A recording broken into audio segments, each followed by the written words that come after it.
Om Swastiastu. Namo Buddhaya. Assalamualaikum warahmatullahi wabarakatuh. Shalom, salam sejahtera untuk kita semua. Yang terhormat, anggota Senat Fakultas Ilmu Budaya Universitas Udayana, yang kami hormati, keluarga dari Promovendus, serta hadirin dan undangan yang kami hormati pula. Selamat pagi dan selamat datang di ruang sidang Dr. Insinyur Soekarno, Gedung Perbacaraka, Fakultas Ilmu Budaya Universitas Udayana, pada ujian sidang promosi doktor atas nama DRS Imade Wiratnyana M. Hum pada hari ini, Kamis 30 Juli 2020. Hadirin yang kami hormati, berikut akan kami perkenalkan Promovendus atas nama DRS Imade Wiratnyana M. Hum, kelahiran Kedisan 13 Juli 1963. Promovendus berhasil menyelesaikan pendidikan serata 1 di Fakultas Sastra Universitas Udayana pada tahun 1990. Pada tahun 2013 meraih gelar magister di program studi ilmu linguistik Universitas Udayana. Promovendus tercatat sebagai karya siswa program doktor program studi ilmu linguistik Fakultas Ilmu Budaya Universitas Udayana pada tahun 2013.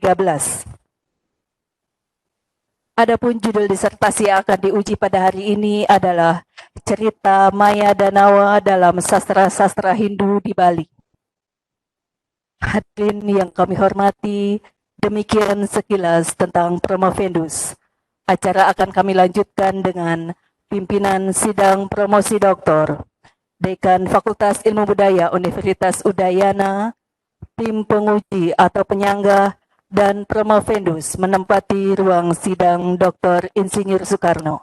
Hadirin dimohon berdiri.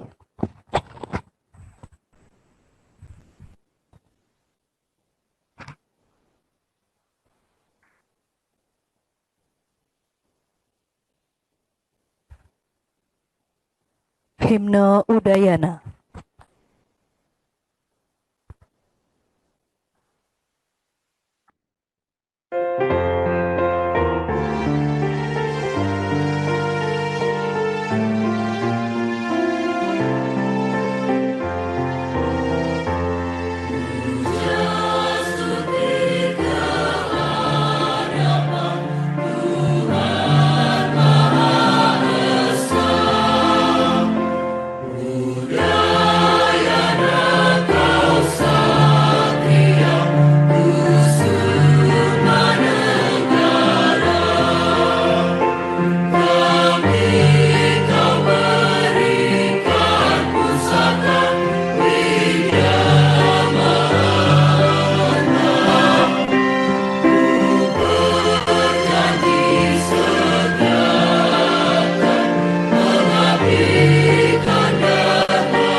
Hadirin disilakan duduk kembali.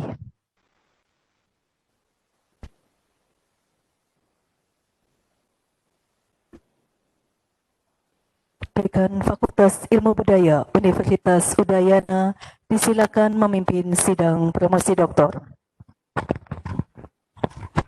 Om Swastiastu. Namo Buddhaya. Shalom. Assalamualaikum warahmatullahi wabarakatuh. Salam sejahtera untuk kita semua. Dengan memanjatkan puja dan puji syukur dan dengan memohon asungwara nugraha dari Ida Sang Hyang Widiwasa, Tuhan Yang Maha Esa, hari ini Kamis tanggal 30 bulan Juli 2020 sidang promosi doktor atas nama Dr. Andus Imade Wiratnyana M.Hum, mahasiswa pada program studi Dr. S3 Ilmu Linguistik, mahasiswa angkatan tahun akademik 2013-2014 dinyatakan dibuka dan terbuka untuk umum.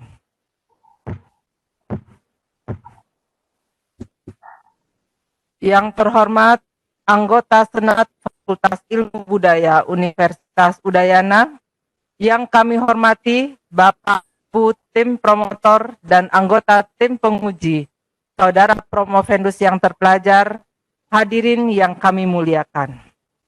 Terlebih dahulu saya perkenalkan tim penguji promosi doktor bagi Dr. Andus Imade Wiratnyana M.Hum. Tim penguji terdiri atas 1. Profesor Dr. Inyoman Wede Kusumo MS selaku promotor sekaligus sebagai anggota. 2. Profesor Dr. Imade Swastike SU selaku kopromotor 1 sekaligus sebagai anggota. 3.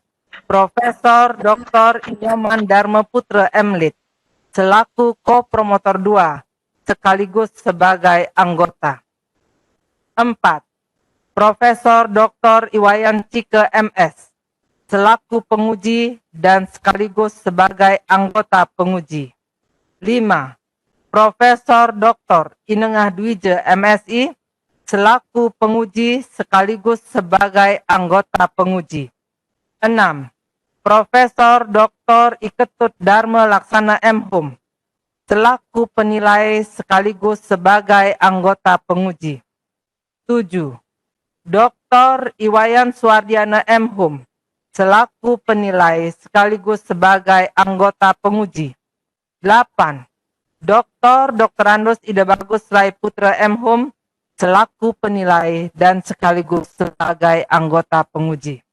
Saya sendiri Dr. Madesri Satyawati SSM Hum, Dekan Fakultas Ilmu Budaya Universitas Udayana, sebagai pimpinan sidang promosi doktor.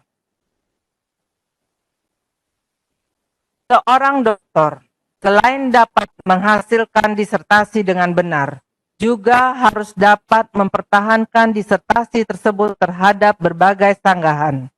Tim penguji dalam promosi doktor ini dimohon untuk memberi penilaian terhadap 1. Alur penalaran ilmiah promovendus dalam mempertahankan disertasi terhadap sanggahan dan sumbangan terhadap bidang ilmu dan atau nilai penerapannya. Sebelum ujian dimulai, saya mau bertanya kepada promovendus, apakah saudara siap untuk melaksanakan promosi doktor? Siap. Ya, baik. Promovendus dipersilakan untuk mempresentasikan hasil penelitian yang dicapai dan penemuan hal-hal yang baru pada disertasi saudara yang berjudul Cerita Maya Denawa dalam Sastra-Sastra Hindu di Bali. Saya persilakan saudara petugas waktu memberikan tanda awal pada pukul 10.10 dan berakhir pada pukul 10.25.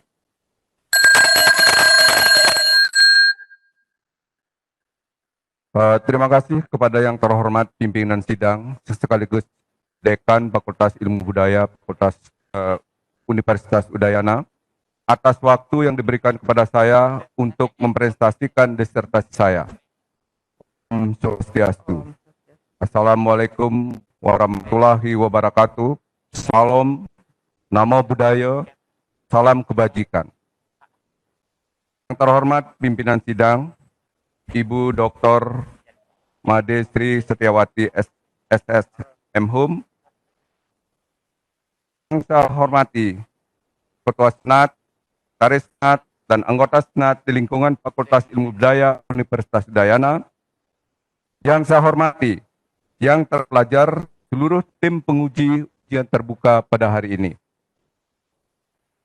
Yang saya hormati Ketua Penguji, yang terpelajar, Bapak Profesor Dr. Iketut Dharma Laksana sebagai Ketua Penguji. Yang saya hormati anggota penguji yang terpelajar, Bapak Profesor Dr. Inyoman Widokusumo MS, Promotus anggota. Yang saya hormati Bapak yang terpelajar, Bapak Profesor Dr. Imade Swastiko SU sebagai co-promotor 1 sekaligus anggota. Yang saya hormati yang terpelajar, Bapak Profesor Dr. Inyoman Darmoputro MLit, co-promotor 2 sekaligus anggota. Yang saya hormati yang terpelajar, Bapak Profesor Dr. Iwayan Ciko MS sebagai anggota. Yang saya hormati yang terpelajar, Bapak Profesor Dr. Andus Inengadwijo MSI sebagai anggota. Yang saya hormati yang terpelajar, Dr. Andus Idebagus Traiputro Hemhum sebagai anggota. Yang saya hormati yang terpelajar, Dr. Iwayan Suardiano Hemhum sebagai anggota, dan Bapak Profesor Dr. Andes Ketut Artawo MA PhD sebagai Koordinator Program Studi Doktor Linguistik Universitas Dayana. Dalam sidang yang terhormat ini, izinkan saya mengucapkan guru puja. Om Yang Widi, hamba memujamu dalam wujudmu sebagai Brahma, Wisnu, dan Siwa, Guru Jagat Agung Raya, dan kepada para guru yang menugerahkan kesejahteraan dan kebahagiaan. Hamba memujamu.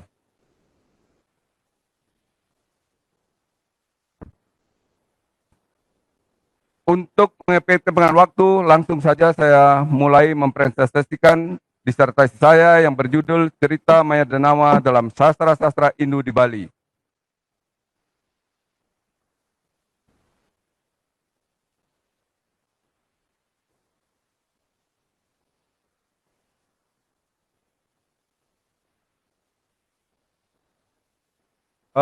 Sebagai bentuk latar belakang,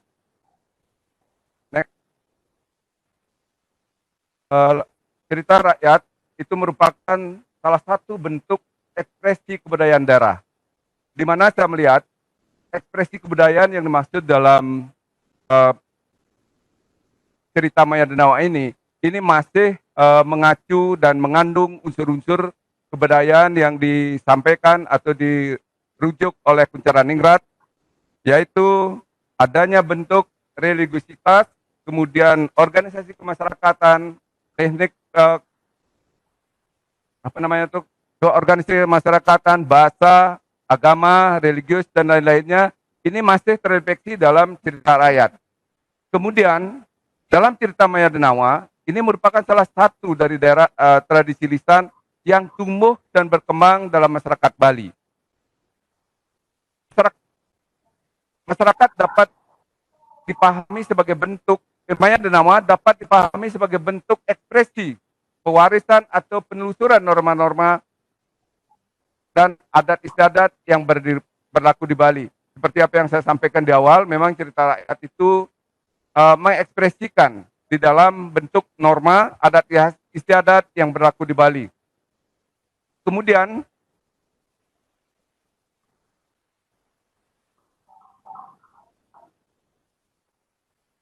dalam tradisi lisan tersebut dipadukan dengan aneka ragam perbuatan manusia dan diangkat dalam keseluruhannya. Masyarakat yang membuat sesuatu dengan tradisinya dan masyarakat juga yang menerimanya, menolaknya, atau bisa saja merubahnya. Itulah sebabnya cerita Maya Denawa mengalami transformasi yang sangat kompleks. Kemudian cerita Maya Denawa lebih tepat dikategorikan sebagai myth legend, istilah kombinasi untuk cerita dewa-dewa yang bukan sepenuhnya mite dan cerita tentang yang mengisahkan terjadinya suatu daerah atau tempat atau legenda. Ini bisa saya sampaikan bahwasanya di dalam cerita Maya Denawa itu tokoh-tokoh itu masih menggambarkan adanya bentuk dewa-dewa, kemudian ada bentuk dalam pengisahan itu terjadinya suatu tempat daerah-daerah tertentu seperti adanya integrasi kawasan yang di sepanjang das Sungai Petanu. Cerita Maya dan Nawa mengalami proses ekranasi, yaitu sebuah karya sastra yang tertulis yang disajikan dalam bentuk film. Nah, kemudian berikutnya cerita Maya dan Nawa juga mengalami proses alih wahana. Nah, inilah yang menjadi dasar untuk penelitian yang kami lakukan dan merumuskan tiga rumusan, yaitu bagaimanakah cerita Maya dan Nawa dalam tradisi sastra. Next.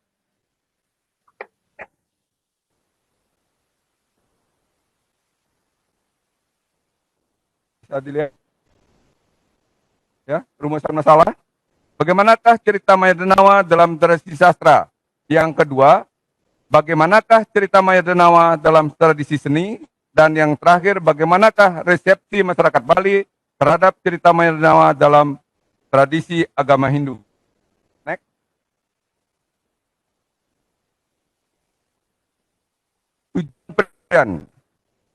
Tujuan khusus, yaitu menggali dan mengungkapkan kompleksitas mitos cerita Maya dan Nawa sebagai salah satu kasanah kesastraan Bali yang berwujud kompleks ide atau gagasan yang terekam dalam sangga cerita rakyat.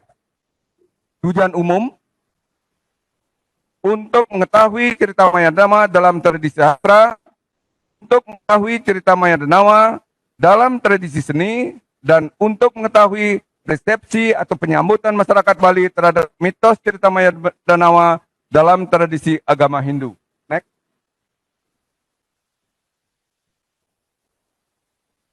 Kemudian lanjut pada manfaat penelitian.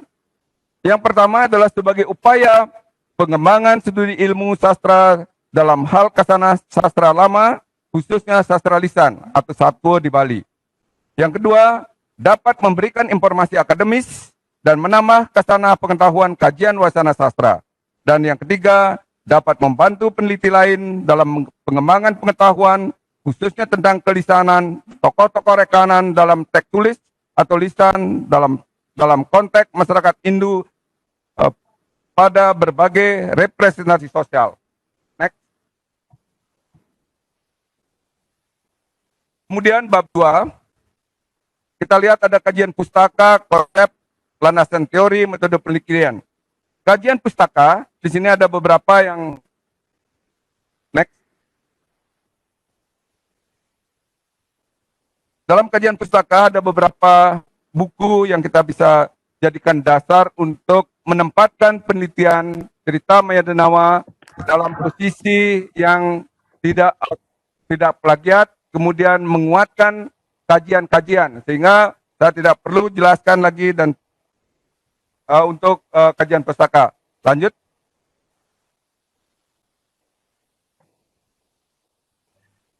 Konsep dalam indikator judul itu saya melihat ada mitos, kemudian ada cerita Maya dan Nawa. Mitos itu adalah cerita tentang dewa-dewa dan pahlawan-pahlawan yang dipuja-puja. Sehingga apa yang disebut dengan mito legenda itu ada dalam cerita Maya dan Nawa. Kemudian cerita Maya dan Nawa sebagai sebuah legenda tidak hanya berada dalam tataran fiktif, namun juga memiliki sifat-sifat mitonya, yaitu sebagai cerita suci. Nah, kemudian landasan teori. Lanjut.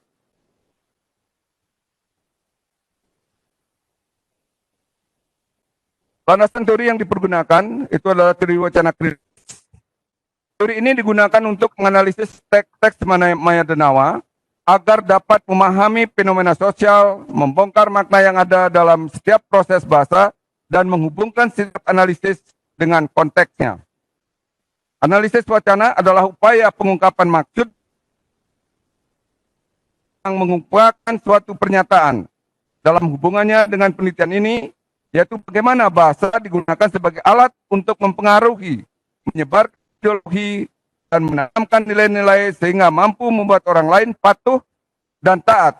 Diperlukan suatu model analisis yang mampu melakukan investigasi secara lebih menyeluruh tentang makna yang membenarkan relasi dominasi tersebut. Untuk membongkar bagaimana makna wacana yang mempresentasikan kekuasaan dan ideologi hendaknya dilakukan secara kritis, dalam arti tidak hanya menganalisis makna dari bentuknya, tapi Next.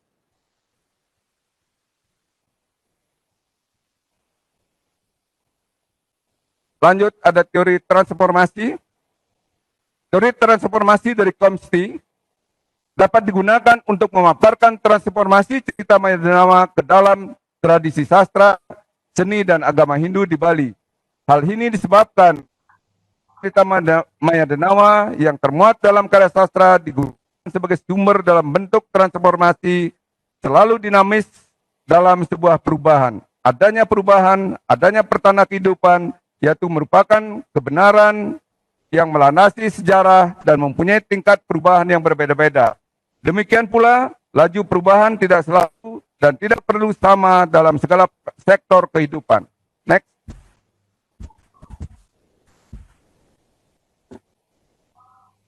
Yang ketiga, itu teori resepsi sastra, itu menjadi grand theory. Aliran yang meneliti teks sastra dengan bertitik tolak pembaca yang memberi reaksi dan tanggapan terhadap teks itu. Pembaca selaku pemberi makna adalah variabel tentang ruang, waktu, dan golongan sosial budaya. Menurut perumusan ini, dalam memberikan sambutan terhadap sebuah karya sastra, pembaca diarahkan oleh horizon harapan. Horizon harapan itu merupakan interaksi antara karya sastra dan pembaca secara aktif. Sistem atau horizon harapan di satu pihak dan sistem prestasi dalam masyarakat penikmat di lain pihak.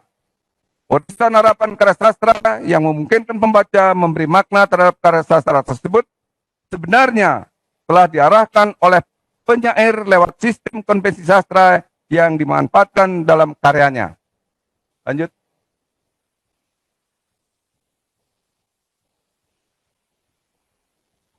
Dan terakhir ada teori semiotika. Semiotika yang relevan dalam pembahasan cerita Maya Denawa dalam kaitannya dengan realitas sosial adalah semiotika sastra, yang sebagian besar bahkan keseluruhan aktivitas pada dasarnya dilakukan melalui bahasa, baik bahasa lisan maupun bahasa tulis. Sejarah, tokoh-tokoh, teknologi, bahkan kehancuran dunia diakibatkan oleh kemampuan bahasa. Bahasa sastra sebagai sistem model kedua, sebagaimana diinstruksi oleh Lokman, bahwa metafora, konotasi, dan ciri-ciri penafsiran ganda lainnya bukanlah bahasa biasa, melainkan sistem komunikasi yang telah syarat dengan pesan kebudayaan. Bahasa sastra adalah kebudayaan itu sendiri, sebagai tanda penceritaan Maya Denawa sebagai suatu yang lain dari realitas permukaan, sebagai tanda suatu yang lain diwakilinya, seperti simbol kekerasan, licik, dan penuh tipu daya.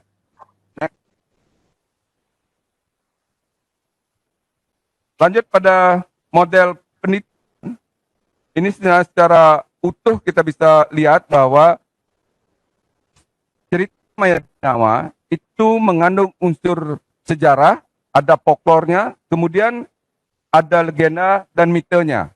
Nah, pendekatan yang dilakukan melalui pendekatan naturalistik. Kemudian dibantu dengan metode pengumpulan data melalui observasi, wawancara, studi pustaka, dan dokumen. Nah, analisis dibantu dengan teori seperti apa yang disampaikan tadi, wacana kritis, transformasi semiotik sastra, dan resepsi sastra. Resepsi dalam tradisi sastra, seni, dan agama. Analisis. Kemudian, gambaran tentang keberadaan mitos Maya Denawa ini akan tertuang menjadi analisis mitos Maya Denawa dalam tradisi sastra, mitos Maya Denawa dalam tradisi seni, dan resepsi masyarakat terhadap mitos Maya Denawa itu sendiri. Kemudian dari seluruh rangkaian itu akan kita lihat ada refleksi kritis, kemudian simpulan dan temuan.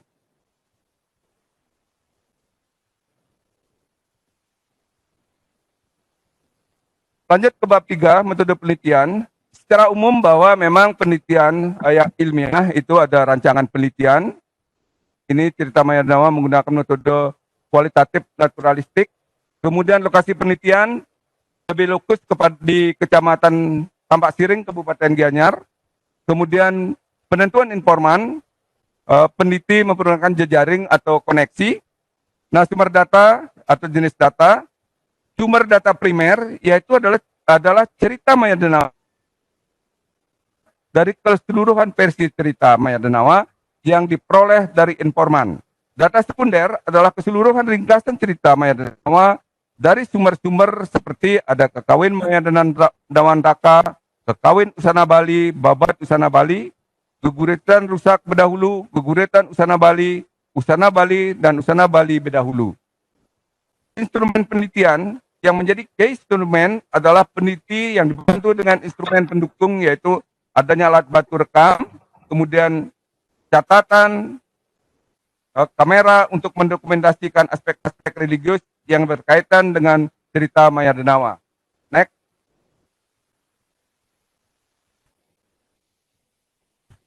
Next.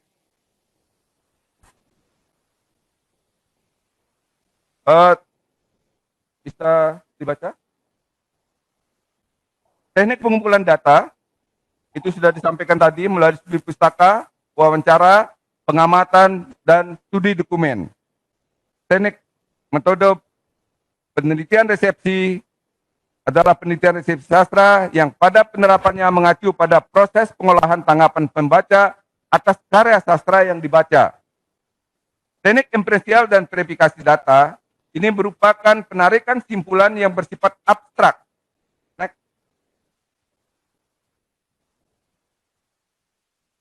Teknik imparsial verifikasi data berupa penarikan simpulan yang bersifat abstrak dilakukan dengan berpedoman pada konstruk dan berkiblat pada pengkodoan atau verifikasi. Kode-kode yang digunakan pada setiap data merujuk pada pengertian abstrak. Next. Keabsahan data itu mempergunakan metode triangulasi data, pemeriksaan data, konsultasi ahli, dan review mitra bestari. Teknik penyajian analisis data mempergunakan analisis data dengan metode deskriptif kualitatif. Next. Lanjut ke bab 4 tentang keberadaan mitos cerita Maya Denawa di Bali. Dalam bab 4, keberadaan mitos cerita Maya Denawa, ini dapat dilihat 4 komponen. Yang pertama itu adalah adanya alih wahana cerita Maya Denawa di Bali, kemudian adanya fakta budaya pada cerita Maya Denawa, kemudian jejak Maya Denawa di Bali, pertahanan mitos Maya Denawa di Bali, dan yang terakhir akan dibahas mitos Maya Denawa dalam perspektif sejarah. Yang pertama,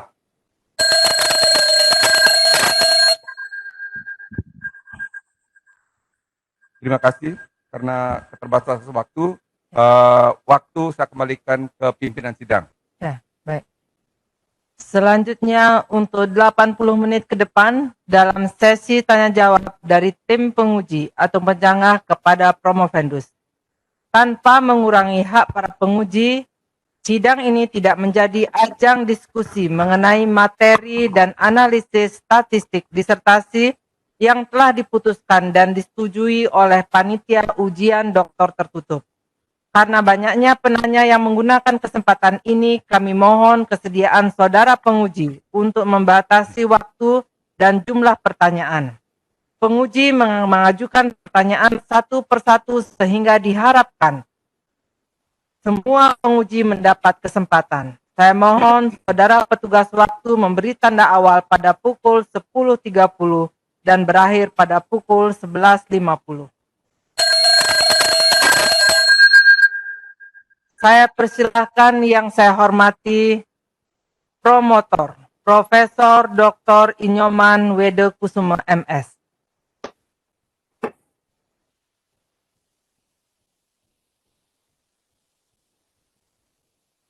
Halo, Masih. Ya. Ya. pertama saya ucapkan terima kasih atas waktu yang budaya, Saudara Promopendus,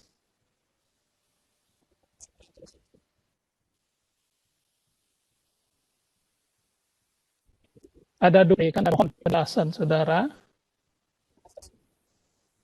masalah Maya Danawa ini.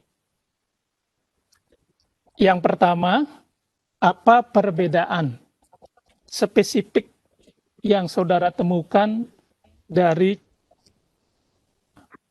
dengan cerita-cerita rakyat di Bali, sehingga saudara tertarik untuk meneliti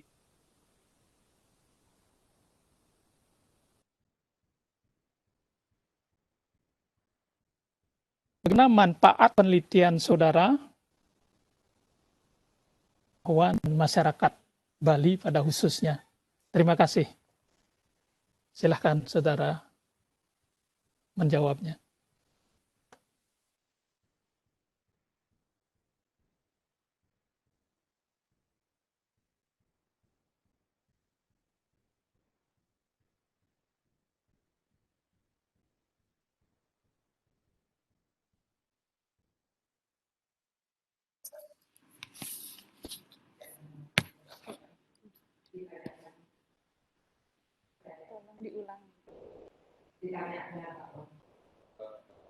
Belum bisa didengar langsung. Pak Prof, kalimat terakhirnya tidak didengar oleh Prof. Agus. Mohon diulangi sekalian.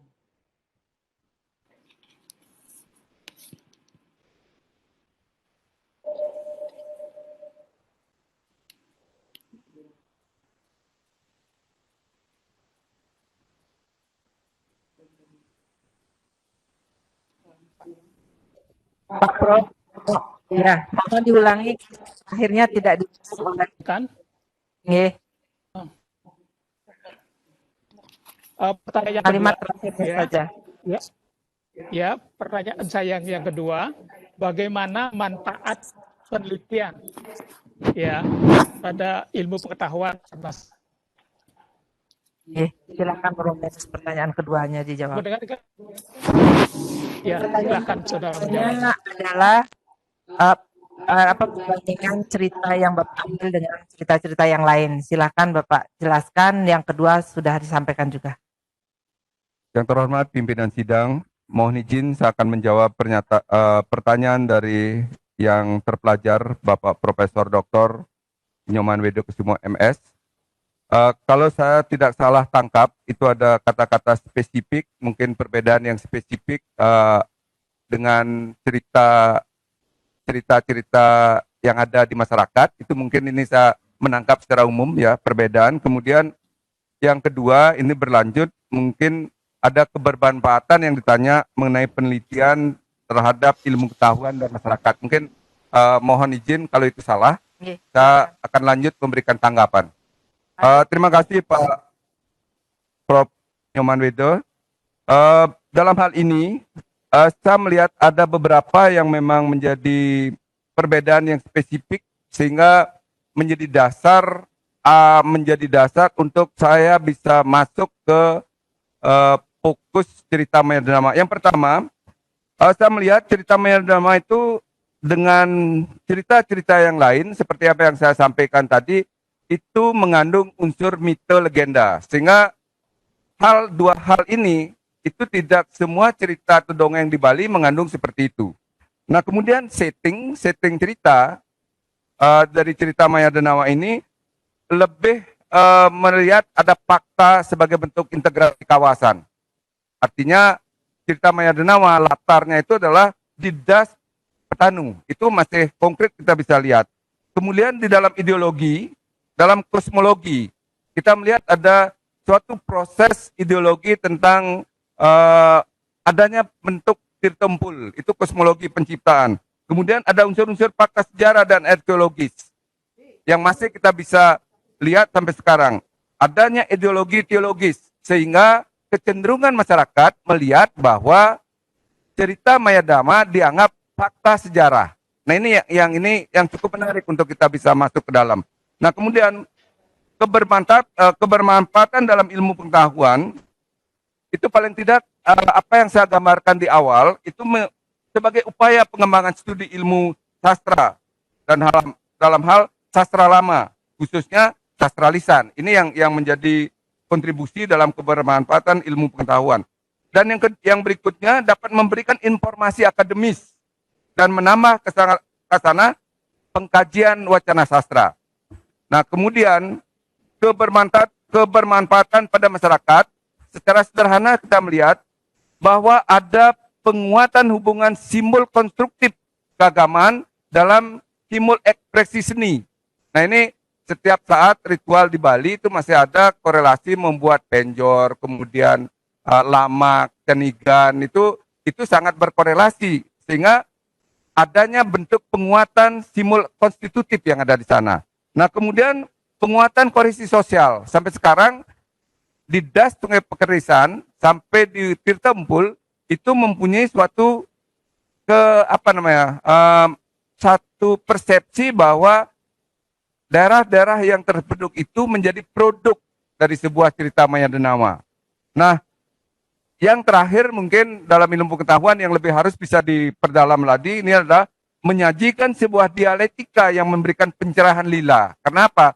Kadang-kadang dalam sebuah cerita yang kita lihat karakternya itu jelek, pada endingnya Tuhan lagi meminta kepada tokoh bersangkutan untuk menjadi pemimpin yang baik. Ini barangkali perlu ada pemaknaan pada lapis-lapis berikutnya untuk memberikan pemaknaan. Itu mungkin bisa saya sampaikan. Terima kasih. Waktu saya kembalikan lagi kepada pimpinan sidang. Pak Prof. Bede Kusuma, bagaimana? Puas dengan jawabannya? Puas, Bu, puas. Cukup? Puas. Cukup. Terima kasih atas waktunya. Terima kasih. Selanjutnya saya persilahkan yang saya hormati Ko-Promotor 1 Profesor Dr. Imade Swastika SU. Ya, terima kasih. Dengar suara saya? Dengar, Pak. Ya, baik, terima kasih. Ibu pimpinan sidang, Bu Dekan yang terhormat, Saudara Promovendus yang terpelajar, saya ucapkan selamat. Pada siang ini, saudara mempertahankan disertasi yang sudah saudara geluti beberapa tahun. Ada dua masalah atau pertanyaan yang saya sampaikan pada saudara. Saudara menggunakan teori resepsi. Teori resepsi adalah ada sebenarnya teks yang bersumber dari sebuah infogram. Dapatkah saudara menjelaskan mana yang lebih dulu, cerita lisan atau cerita tertulis atau aspek mitosnya atau aspek-aspek yang lain? Bisa saudara merunut cerita itu. Terima kasih.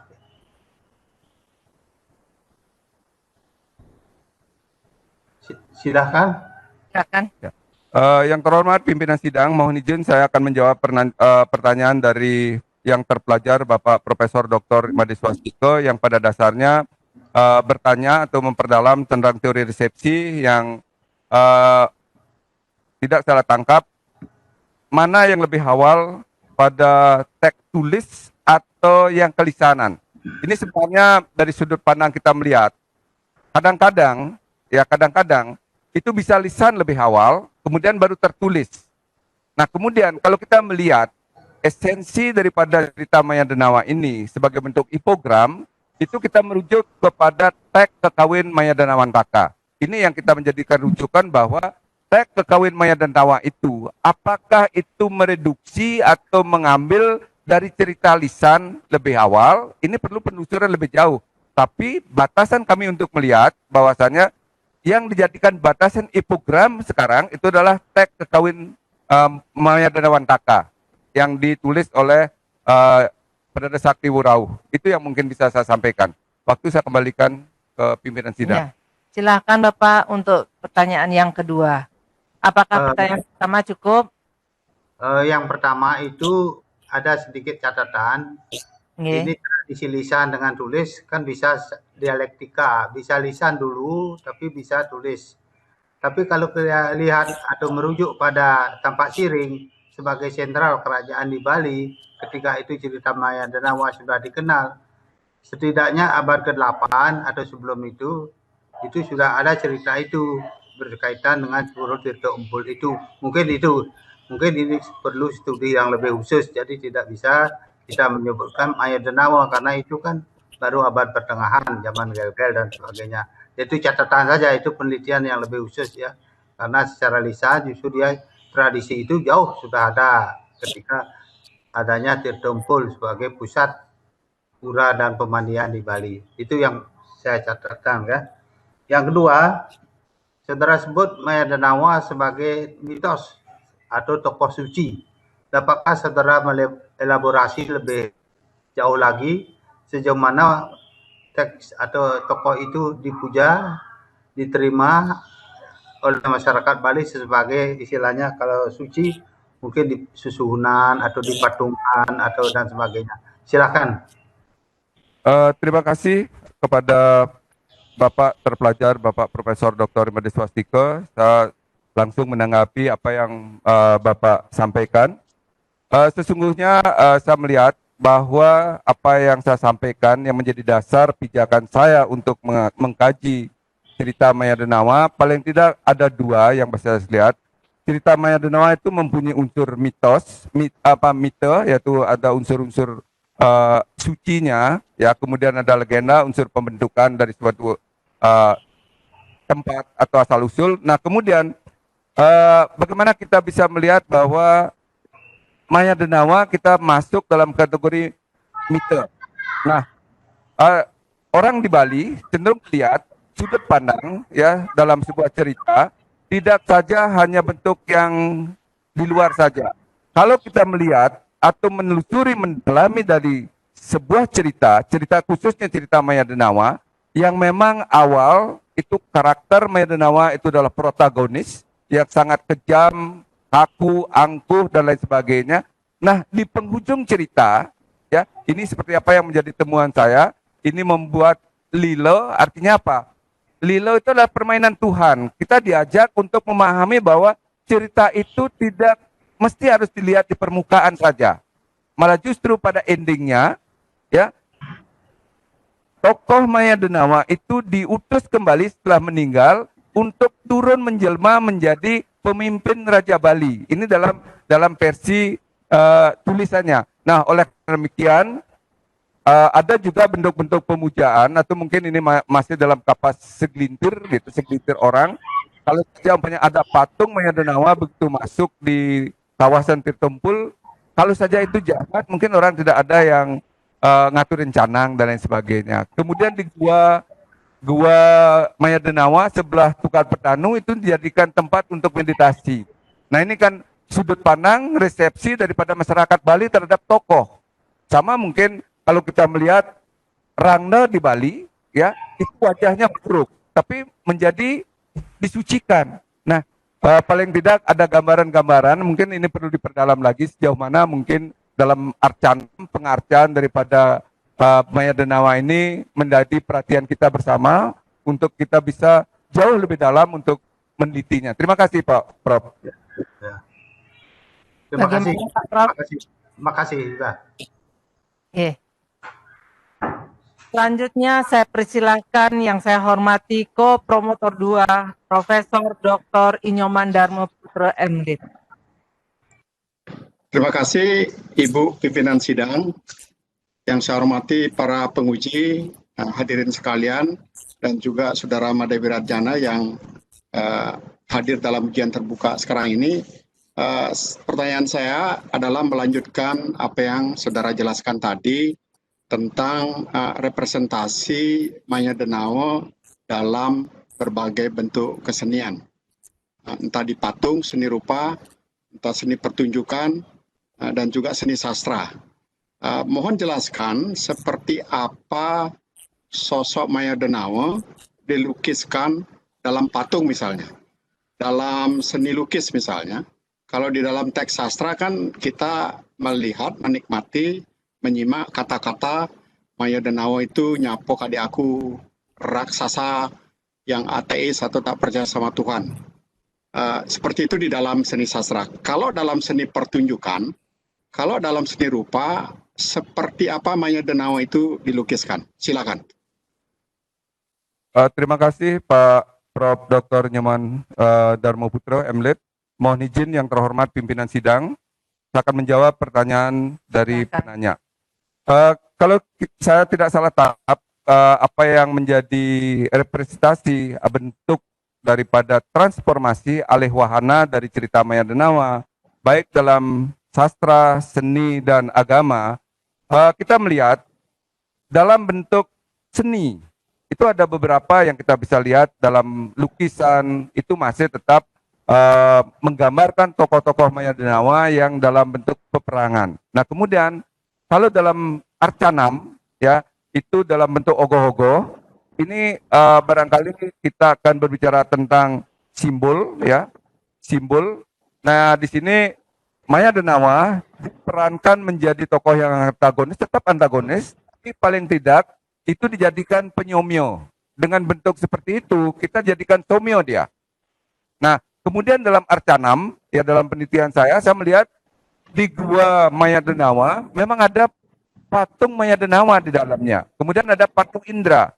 Nah, masyarakat yang menekuni spiritual, itu saya langsung komunikasi di sana, mereka melakukan apa istilahnya, kalau ya bersemedi di gua itu ya, ini ada bentuk transformasi yang memang seperti yang saya sampaikan tidak hanya kita melihat bahwa Maya Denawa itu jelek. Di sisi lain itu transformasi baik dalam sastra itu sudah banyak sekali, ada di inkarnasi juga, di filman, kemudian di dipertunjukkan, itu semua cerita yang mengambil tema Maya Denawa itu adalah menjadi sebuah kritik. Nah, tergantung sekarang bagaimana kita melihat bentuk persepsinya, penyambutan kita. Tidak saja hanya penuh jelek-jelek saja. Itu pandangan orang Bali dalam budayanya, itu medium.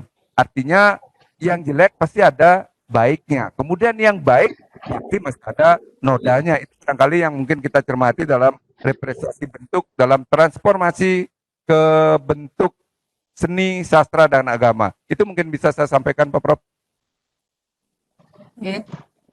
Ya, untuk pertanyaan berikutnya yang kedua, tadi sudah Pak Prof. Swastika sudah menyinggung bahwa kita tidak pernah pasti kapan cerita Maya Denawa ini pertama muncul, entah abad ke-8, entah abad ke-11, dan seterusnya. Yang ingin saya tanyakan, karena cerita Maya Denawa ini hadir di hampir seluruh daerah di Bali, kalau kita bagi dua, di utara Buleleng hadir, di selatan di Gianyar hadir, mohon jelaskan apakah ada perbedaan persepsi antara masyarakat di Bali Utara dengan di Bali Selatan, kalau bisa dikategorikan secara makro, dan apakah ada perbedaan persepsi lintas waktu.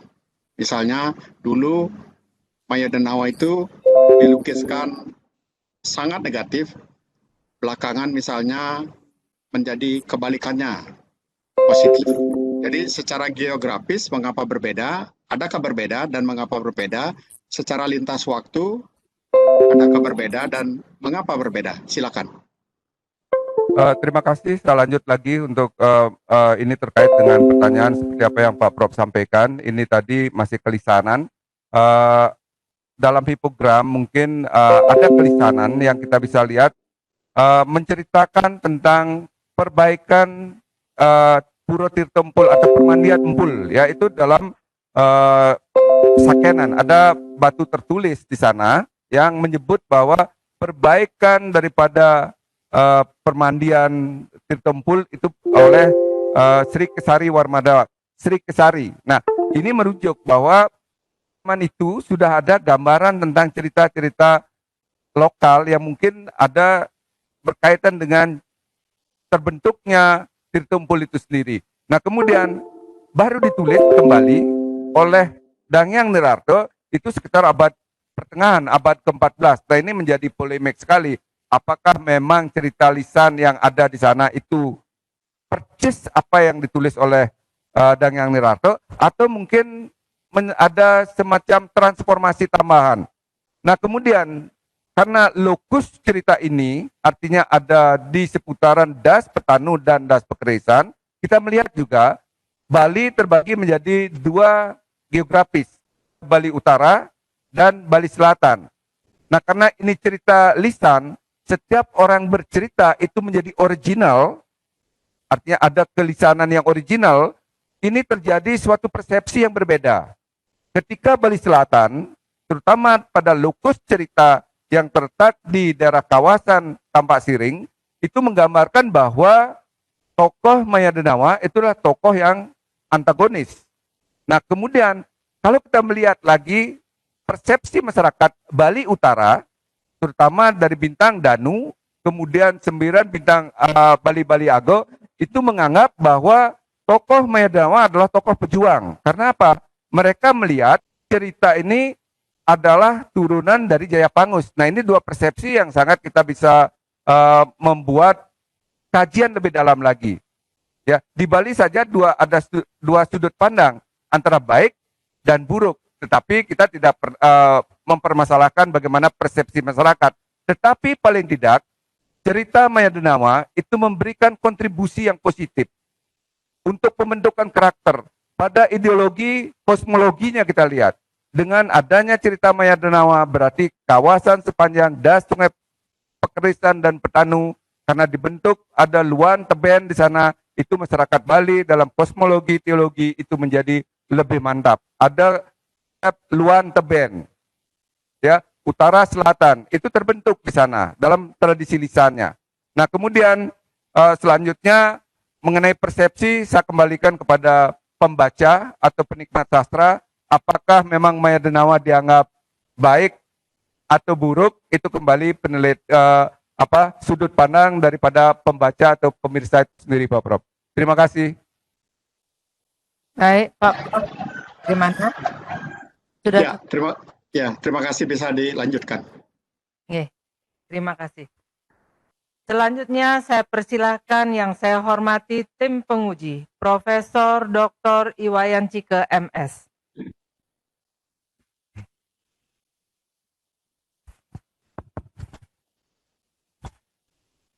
Om Swastiastu. Om Swastiastu. Mengawali pertanyaan ini saya ingin menyampaikan burung cendrawasih, burung kepodang, burung hantu di pohon pepaya. Terima kasih kepada Ibu Pemimpin Sidang karena memberikan waktu kepada saya. Pertanyaan saya dan saudara terpelajar, saudara Pemimpin yang terpelajar, juga ada 2 pertanyaan dan mungkin ada saran nanti kalau ada kesempatan. Dan pertanyaan saya tadi ini juga sudah ditanyakan juga ya oleh Pak Swastike yang mengenai kelisan dan keberaktaraan. Itu memang susah kita menentukan keberaktaraan. Tapi yang jelas sekali pasti yang keberaktaraan. Yang lisan lebih dulu, baru ada yang tertulis gitu ya. Pada umumnya seperti itu. Itu sudah ditanyakan tadi. Kemudian masalah hipogram. Tadi kan Promopendos mengatakan ada hipogram. Hipogramnya itu ada kekawin Maya Denawa kan. Itu hipogramnya. Menurut saya kawin Maya Denawa itu juga sebagai apogram dari lisan. Jadi menurut saya gitu ya. Jadi kekawin Maya Denawa itu mungkin pernah melihat, mendengar bahasa lisan sehingga dijadikan tertulis menjadi kekawin Maya Denawa. Anda tadi mengatakan bahwa kekawin Maya Denawa inilah yang dijadikan hipogram gitu ya. Nah lalu pertanyaan hampir sama saja dengan Pak yang tadi pada Mepute, bagaimana kekawin ini diterapkan pada sastra seni rupa, kemudian seni pertunjukan, dan seni-seni yang lain. Jadi saya kira sudah dijawab tadi juga ya. Yang saya itu mungkin saya belum puas sekali ya. Nah boleh tidak dijawab itu ya. Kemudian ini yang pertanyaan asik ini, saudara kan meneliti resepsi. Ya resepsi, sudah menggunakan ada yang sifatnya sinkronis ya dan diakronis ya. Sudah memilih yang sinkronis kalau tidak salah ya. Nah kira-kira pertanyaan saya, mengapa memilih sinkronis bukan diakronis? Karena juga saudara menggunakan hipogram dalam kekawin Maya Denawa. Itu pertanyaan untuk saudara. Silakan.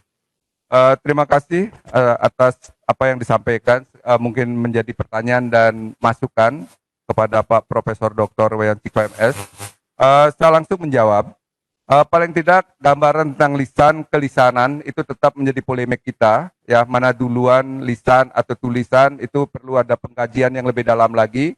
Karena ketika kita melihat kelisanan Maya Denawa itu seperti gambaran tadi, abad ke-8 itu sudah ada gambaran tentang itu, tentang yang ada di Sakenan, dalam batu yang tertulis di Sakenan. Ya, perbaikan tentang permandian Tirta Empul. Nah, kemudian baru ditulis pada abad ke-14. Ini mungkin saya akan revisi lagi Pak, mungkin berarti bukan menjadi hipogram karena ini tetap menjadi intertek. Ya, artinya ada jalinan-jalinan teks yang membentuk. Kemudian kalau kita lihat juga sebaran cerita Maya Denawa, itu jauh sebelumnya pada zaman Ramayana juga sudah ada. Bagaimana Begawan Kasyapo itu sudah mempunyai anak yang namanya Maya Denawa. Nah, ini kan bentuk transformasi yang sangat panjang sekali. Sehingga kita memerlukan cukup waktu dan kemampuan yang sangat spesifik untuk kita bisa menentukan kelisanan itu mulai di mana. Karena di India itu sudah ada dan zaman di Rahwana juga sudah ada diceritakan seperti itu. Nah, ini menjadi tautan intertek yang sangat dalam sekali. Nah, kemudian mengenai resepsi, kenapa tidak mengambil diakronis? Saya terus terang aja, kemampuan kemudian waktu, mungkin waktu itu relatif sekali Pak Prof, ya. Sekalipun diberikan waktu 10 tahun, kalau memang tidak ada berjalan, mungkin tidak akan pernah sampai, ya. Saya masuk ke sinkronis, itu saya melihat hanya pada satu level horizon pembaca pada sejaman, pada saat meneliti. Bagaimana sebenarnya horizon pembaca terhadap teks itu sendiri. Saya tidak akan membandingkan yang tahun kemarin seperti apa, yang akan datang seperti apa. Ini seperti apa yang saya sampaikan tadi, sekalipun diberikan waktu yang panjang untuk masuk ke sana, sekiranya kemampuan kami untuk masuk ke diakronis itu belum ada. Ini di sinkronis saja sudah ya paling tidak saya puas-puasin aja sampai di sini. Terima kasih Pak Prof. Ya cukup saya kira. Ya. Kemudian pertanyaan kedua. Ya. Pertanyaan kedua ini masih ada hubungannya dengan Galungan ya. Ya. Galungan kita merayakan hari kemenangan ya. Dharma mengalahkan adharma, jadi merayakan kemenangan. Di Maya Denawa kan juga begitu ya, kemenangan dharma melawan adharma. Ya. Jadi yang mana ini Maya Denawa yang diambil oleh Galungan, apa Galungan yang diambil oleh Maya Denawa? Singkat saja. Terima kasih. Sesungguhnya setelah diselusuri, artinya paling tidak korelasi hubungan ritual itu sangat tipis sekali. Ada keterkaitan cerita Maya Denawa dengan Galungan. Malah justru itu Galungan itu ada pada lontar Jayakesunu. Artinya bagaimana pada saat pemerintahan Bali mengalami kekacauan, ya Raja Kesunu itu minta petunjuk. Artinya apa yang dilakukan. Nah, disinilah ada bentuk disampaikan bahwa Bali tidak melaksanakan ritual yang seperti ini, yang digambarkan ini. Nah, ini konsep Galungan yang terkait dengan Maya Denawa, ini kadung sudah ngelantur tergerus kayaknya. Ya, nah paling tidak dalam konteks Galungan ini itu kemenangan yang kita masih bisa pakai adalah pembuatan penjor. Itu yang seperti apa yang kita sampaikan. Cerita Maya Denawa ini dalam penemuan kami memunculkan simbol epreksip. Artinya dari cerita itu ya ada korelasi hubungan setiap galungan itu mempersembahkan hasil bumi melalui pembuatan penjor itu dipersembahkan ke Gunung Agung. Nah, kemudian yang kedua ada simbol-simbol ekspresif yang lain dimunculkan. Kita tidak sadari bahwa ada cenigan, ada lamak, itu sebenarnya tetap ada korelasi tentang pemujaan ke siwa cenigan, ya. Itu yang mungkin perlu ada pengkajian lebih dalam Pak Prof. Ini hanya sebatas informasi awal yang kita dapat di lapangan karena substansi kami tidak kembali karena keterbatasan tidak sampai untuk menjangkau apa yang Pak Prof sampaikan. Terima kasih. Ya, terima kasih. Oke. Selanjutnya saya persilahkan yang saya hormati tim penguji, Profesor Dr. Inengah Dwije MSI. Om Swastiastu. Om Swastiastu. Om Swastiastu. Terima kasih pimpinan sidang, promotor, co-promotor, dan dewan penguji. Saudara Provendus yang berbahagia, selamat sudah bisa lewat pada hari ini, meskipun terlambat, tapi cukup hari ini memberikan arti bagi saudara. Pertanyaan pertama itu, ini kalau dilihat dari tradisi lisannya, sebenarnya mitos ini kan bicara soal mandala gitu. hampir kalau kita lihat dari pelihatan sampai di tanah pegat itu kan dibentuk oleh mitos ini. Nah, pertanyaan saya sebenarnya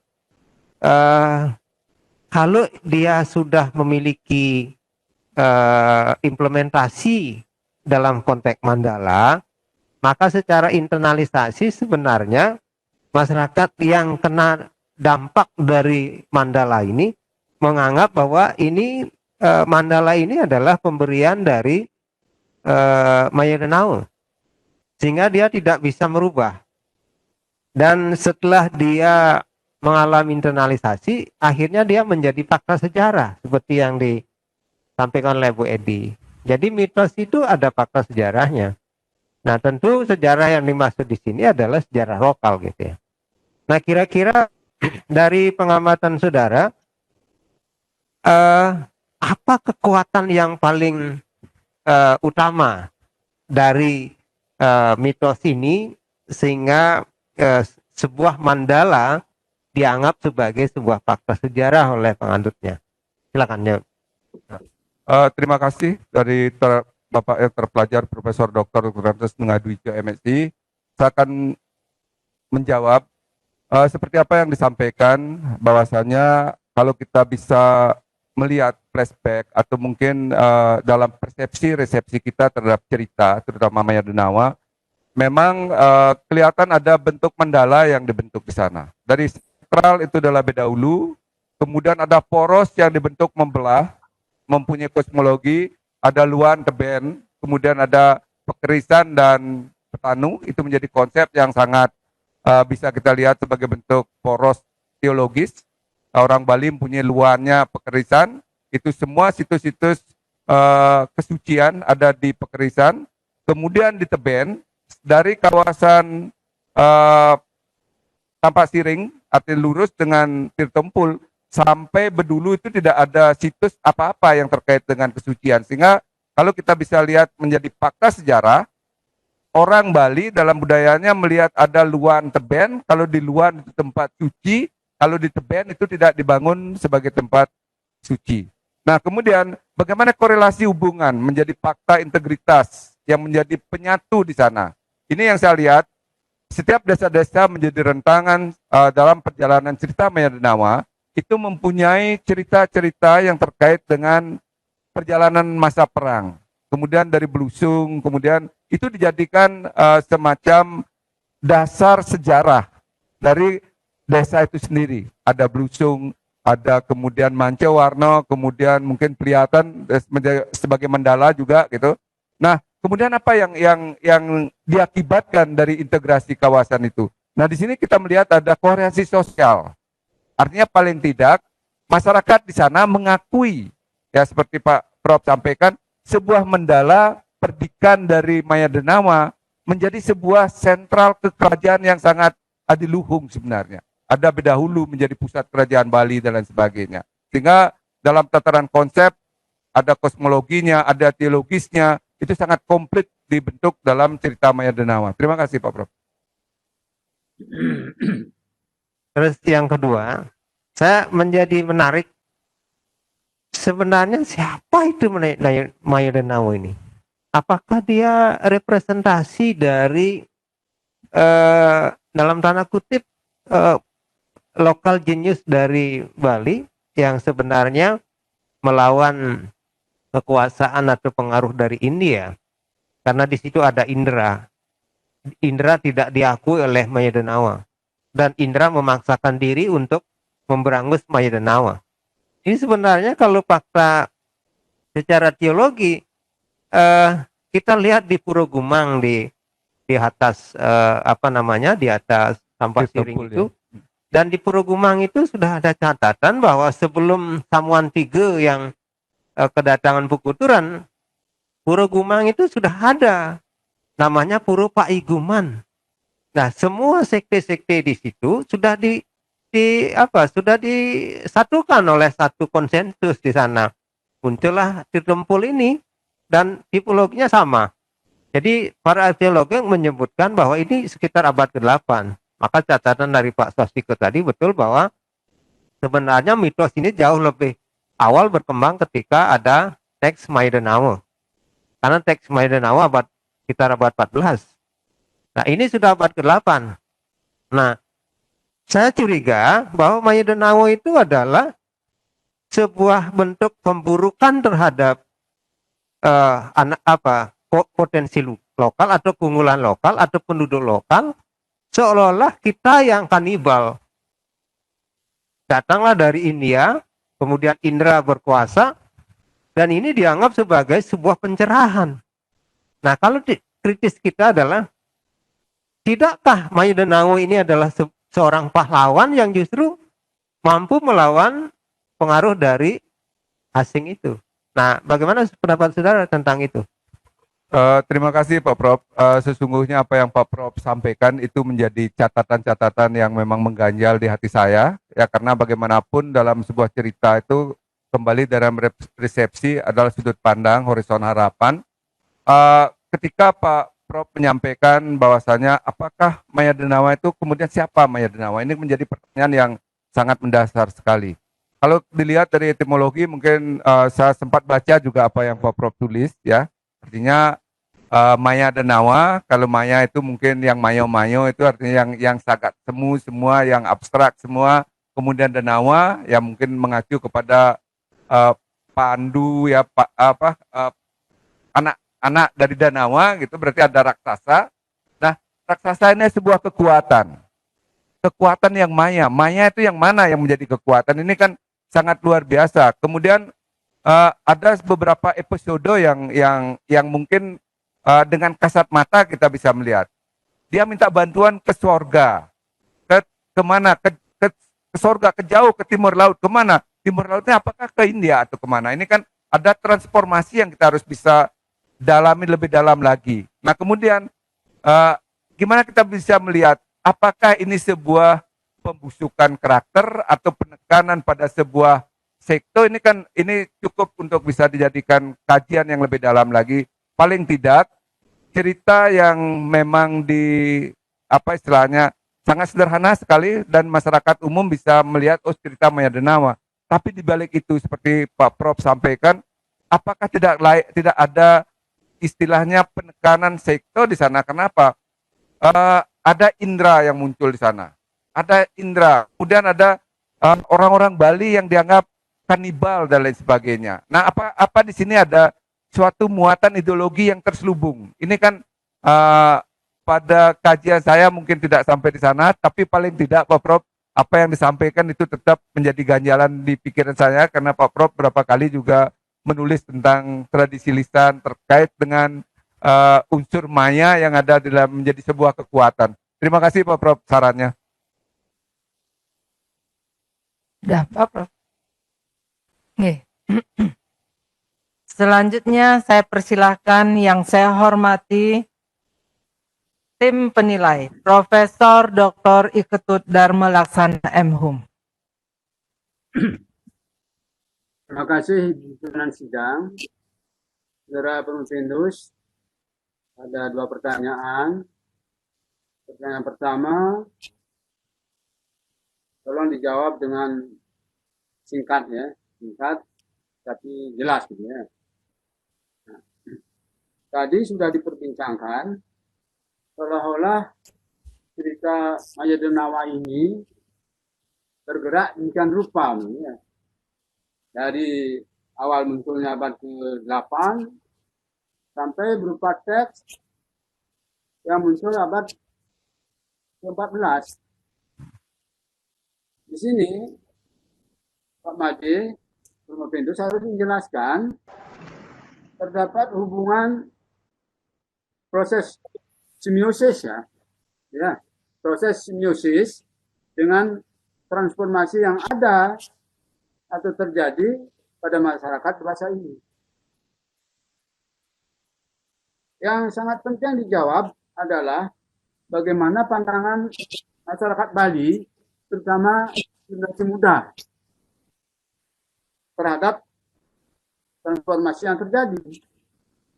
Nah, apakah cerita ini dan semua cerita akan mengandung apa yang disebut dengan orientasi orientasi dua nilai antara hitam dan putih gitu ya.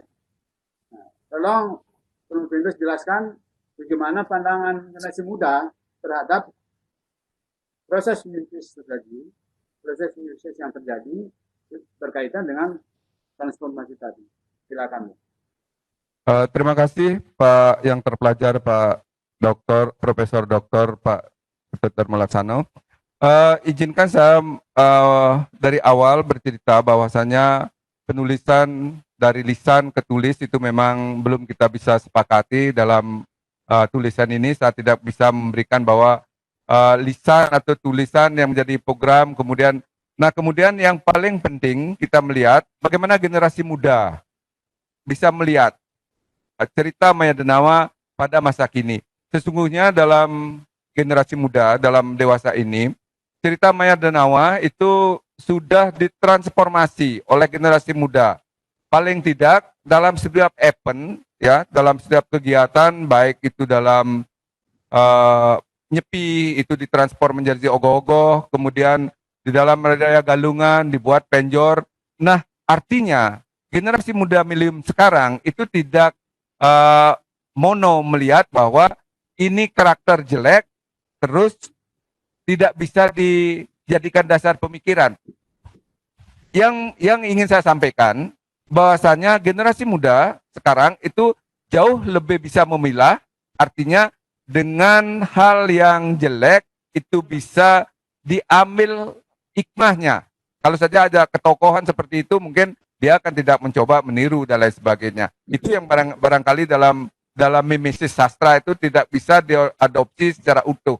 Ya, paling tidak pemikiran budaya Bali itu tetap bisa memilih. Ada karakter yang jelek mungkin tidak sepenuhnya diadopsi, kemudian tetap dihidupkan. Ini sebagai apa? Sebagai gambaran, cerminan kita tidak bisa berperilaku seperti itu. Itu barangkali Pak Prof. Oke. Baik, yang kedua, ini dari sudut partikularisme budaya, ya, kekhasan budaya Bali,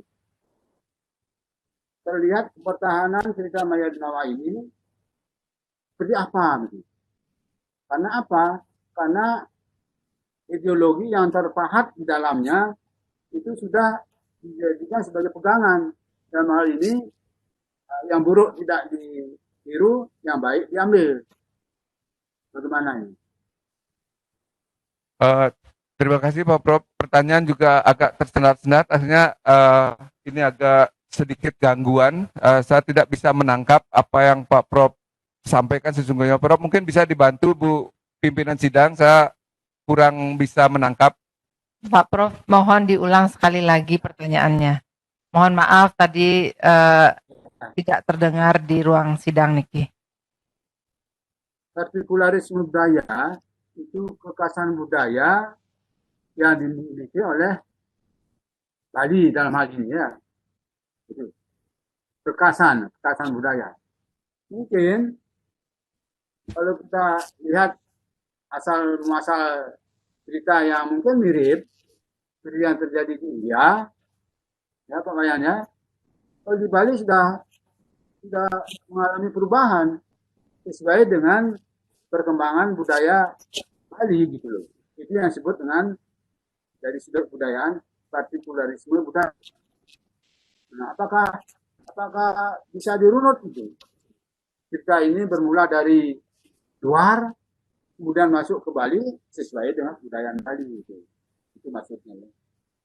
Ya, baik. Jadi mohon dirunut katanya Ya. bagaimana budaya itu datang ke Bali. Terima kasih Pak Prof. Paling tidak apa yang mungkin saya bisa sampaikan, mohon izin kalau keliru dimaafkan Pak Prof. Karena saya terus terang aja masih belum bisa gini karena ada masalah gangguan.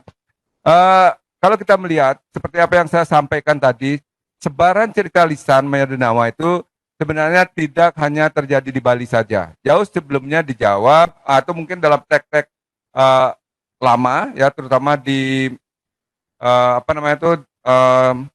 pada Alengka, Rahwana itu sudah ada gambaran tentang Maya Denawa. Nah lalu transformasinya dia menggelinding dari apakah dari India itu teradopsi langsung ke sini, sempat singgah di mana. Nah ini karena saya rasa sebuah tema ya, terutama ini tema seperti apa yang disampaikan sama Pak Prof. Nengadwijo tadi, ini yang masih harus kita lihat apa sebenarnya yang diamanatkan dalam cerita itu. Nah, kemasan medianya ini tergantung dengan kearifan lokal. Mau pesan apa? Mau dipesankan untuk apa dia buat cerita? Sehingga temanya itu mungkin ingin menunjukkan suatu kelas tertentu, sehingga akhirnya muncul cerita yang mungkin bervariasi, berbeda dari satu tempat ke tempat yang lain. Nah, paling tidak gambaran untuk transformasi ini untuk generasi muda ini sudah banyak ditransformasi. Cerita Maya Denawa seperti yang tertulis di dalam teks Kekawin Maya dan Rako itu kadang-kadang sudah ditransformasi menjadi legong kraton, hanya sepenggal aja diambil, ya.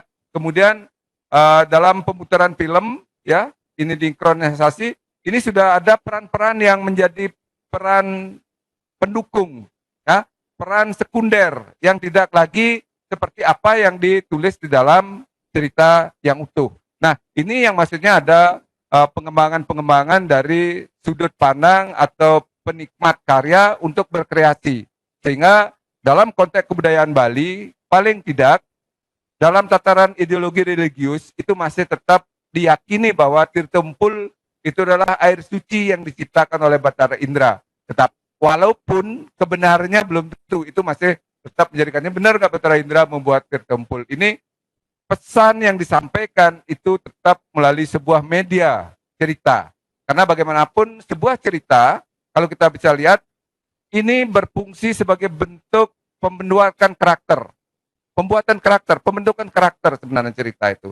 Kalau anak-anak mungkin masa dulu dikasih cerita tentang baik dan buruk, itu yang melekat dalam dimensi pikiran mereka, sehingga akan menjadi sampai kapanpun dia akan tetap mempunyai bayangan, oh ini tidak boleh dilakukan, ini boleh dilakukan. Inilah peran daripada sebuah cerita yang melalui transformasi dari berbagai aspek. Terima kasih Pak Prof. Baik, bagus. Terima kasih Bu Pimpinan Sidang. Saya kembalikan ya. Terima kasih. Selanjutnya saya persilahkan yang saya hormati tim penilai, Dr. Andus Ide Bagus Rai Putra M. Hum. Om Swastiastu. Om Swastiastu. Terima kasih Ibu Pimpinan Sidang yang telah memberikan kesempatan pada saya untuk mengajukan dua hal yang saya anggap penting. Pertama, saya ingin ucapkan selamat dulu kepada Saudara Promopendus yang telah berhasil menyusun disertasi cerita Maya Denawa dalam sastra Indo di Bali. Ya, pas hari ini Praspati Paing kulantir dari catatan sejarah Anda di Sasih Karo 30 Juli 2020. Saudara Promopendus maju ujian terbuka dengan media virtual ya. Saya pada kesempatan ini tadi sudah bergulat dengan hal-hal yang filosofis, bergulat dengan hal-hal yang sangat teoritis yang sudah dijabarkan. Yang saya sebenarnya berminat pada hal itu, terutama dalam hal judulnya nanti, tapi itu mungkin saya sampingkan dulu. Yang pertama saya ingin begini, kita melihat titik sentral pada Tirta Empul Kampak Siring. Setelah hadirnya disertasi ini, tentu masyarakat Bali, ya, yang selama ini, ya, termasuk saya juga, akan semakin bertambah dan bergairah itu barangkali akan terjadi kalau membaca ini. Pertanyaan saya, dapatkah Saudara Promopendus menjelaskan Istidewata, tahu maksudnya ya, Istidewata, Tuhan yang disembah, dan diyakini memberikan kesembuhan pada masyarakat yang melukat. Sampai sekarang pun orang, sampai apapun namanya alirannya, apakah atas nama aliran India, aliran dari luar negeri mana, apalagi dari Bali, ya, pasti melukat. Tidak bisa melepaskan Tirta Empul. Ya, vibrasinya yang luar biasa. Ya, melukat. Saya pertanyakan adalah yang pertama, Istidewata yang diyakini di sana, melinggih. Dua, nah ini yang praktis sekali, barangkali masyarakat ingin berbondong-bondong ya. Berapa jumlah pancuran yang ada di Tirtempul? Ya. Kalau itu sudah tahu, terus bagaimana yang sebenarnya tata cara protap melukat di pancuran Tirtempul yang belasan itu? Ya, ini penting ini, ya. Dan apa fungsi masing-masing pancuran yang ada di Tirtempul? Nah, ini terkait sekali dengan masyarakatnya dan sebagainya. Itu yang pertama. Silakan untuk dijawab. Terima kasih. Terima kasih yang terhormat pimpinan sidang. Mohon izin saya menjawab pertanyaan dari yang terpelajar Bapak Dr. Andes Bagus Ray Putro Hemhum. Tirtempul itu menjadi sebuah ikon baik di pariwisata, budaya sebenarnya, dan masyarakat Hindu di Bali. Itu menjadi ikon. Orang Bali jarang sekali tidak mengenal Tirtempul. Pertanyaan dari yang terpelajar Pak De Bagus itu sangat menyentuh hati kami. Karena apa? Karena di dalam tulisan ini rangkaian daripada cerita ini, settingnya itu lebih banyak bercerita tentang Tirtempul. Oleh karena demikian, kalau menurut pengamatan, artinya berdasarkan informasi dari wawancara, bahwasanya Tirtempul yang dipuja itu adalah Indra. Artinya ada Tepasano, di puronya itu adalah pemujaan Indra. Ya, Tepasano itu adalah pemujaan Indra. Lalu ada kolam dari panah Indra, itu adalah Wisnu sebenarnya. Nah, di tempat itulah terbagi menjadi beberapa jumlah. Nah, kalau melihat jumlah, yang sekarang dengan yang dulu, itu sangat berbeda. Karena ada beberapa dalam renovasi itu ada pemugaran, kemudian dalam terjadi situasi yang tidak bagus pada zaman dulu, itu sangat sulit untuk dikembalikan. Karena secara oral, itu ada pembagian, itu rangkaian Tirtempul itu sebenarnya di bawah sekali ada Tirta Cetik sebenarnya. Nah, kemudian Tirta Cetik itu berkaitan dengan bagaimana cerita Maya Denawa pada saat menghancurkan salah tentara Indra. Kemudian paling barat itu kalau tidak salah ada 5 pancoran, itu Wong Camah. Itu orang tidak mempergunakan untuk apa nanti Wong Camah namanya. Itu orang yang berpenyakit keras. Nah, lalu masuk di dalam kolam yang besar, terbagi itu ada kolam yang 13, 2, dan 9. Kemudian ada Pancakotirta. Kenapa 13? Itu ada yang 2, mungkin ini kembali saya mungkin ingin saya sampaikan, protap atau mungkin tata cara orang sembahyang di sana, itu bervariasi. Ya. Ketika ada orang yang mungkin spiritual menyatakan harus dari sini, itu diikuti.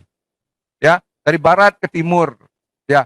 Terus ada yang mungkin yang paling menjengkelkan mungkin dalam penelitian ini Pak Prof, mungkin ini saya sampaikan, kita sudah banyak orang turun di kolam, itu ada orang yang memantro nggak habis-habis, sehingga nanti rangkaian orang melukat itu sampai mengular. Ini kadang-kadang perlu dicarikan persepsi. Kalau saya sempat bertanya kepada melalui wawancara terkait dengan keberadaan Tirtempul, kenapa mesti harus dimantrain lagi? Ini sudah selesai. Itu pendapat orang di sana. Tetapi persepsi orang yang mungkin spiritual atau mungkin datang dari jauh, yang sing man memantro itu asanatan pragat. Ini tergantung sudut pandang. Coba bayangkan saudara kita yang datang dari bukit mau ke sana hanya nyemplung-nyemplung seperti itu kan sangat lucu. Ya. Kemudian pengalaman spiritual juga itu sangat berbeda-beda. Ada melihat, oh ini warnanya ini diperuntukkan seperti ini. Mungkin ini yang dalam bentuk buku, kalau saya baca, Pak Ngurah, siapa yang almarhum, itu sempat menulis tentang Tirtempul dari sudut spiritual, itu mungkin sebagian orang akademis memakai rujukan seperti itu. Tetapi orang yang tradisional, orang di sana, termasuk saya dekat di sana, itu saya tidak melakukan japa mantra untuk yang ada di sana. Kemudian secara spirit juga, kenapa mandi di sana digitukan? Bedakan mandi dengan melukat. Ya mungkin ini sebuah proses yang harus kita bisa pahami bersama.